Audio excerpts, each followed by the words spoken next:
Hello mga ka-tiny! May na-discover na naman kaming sobrang gandang puntahan. Dito lang to sa Muntinlupa City. Nakakita na ba kayo na bookstore pero sa loob dito ay mayroong coffee shop? Kaya mga ka-tiny, samahan niyo kong magkape at syempre magtingin-tingin dito ng mga aklat.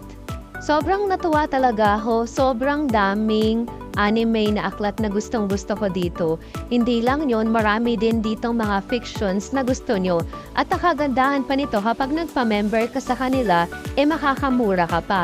Ang maganda din dito is pwede mo siyang arkilahin kung gusto mo. Sobrang na-amaze talaga ako dito kasi yung mga anime na gustong-gusto ko, dito ko nakita. At ang kagandahan pa dito, sobrang mura lang, pwede mong bilhin.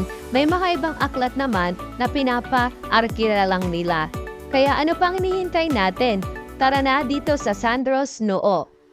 Dahil nagugutom na nga ako, ngayon samahan niyo naman akong ipakita ang cafe na sinasabi ko. Sobrang excited ako ipakita sa inyo dahil sobrang ganda ng ambience dito sa loob at ang lamig pa. At ang kagandahan pa dito, masasarap pa yung pagkain at super mura pa.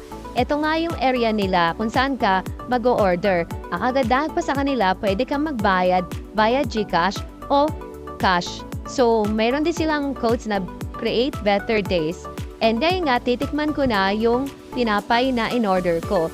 Sobrang sarap nito kasi sobrang fluffy. At ang kagandahan pa nito dahil gutom na nga ako, sobrang na-enjoy ko talaga. And dahil nga nagutom na din kami, bumili na rin kami ng chicken popcorn. And ang sarap talaga din ito. Super mura pa. At marami. At syempre, kung baguhan ka dito, bibigyan kanila ng loyalty card. Ngayon, pagkalipas ng mga ilang oras, natapos na rin kami, kaya uuwi na kami. So, yun nga, maraming salamat sa inyong pagsuporta at panunood. See you next time! Bye!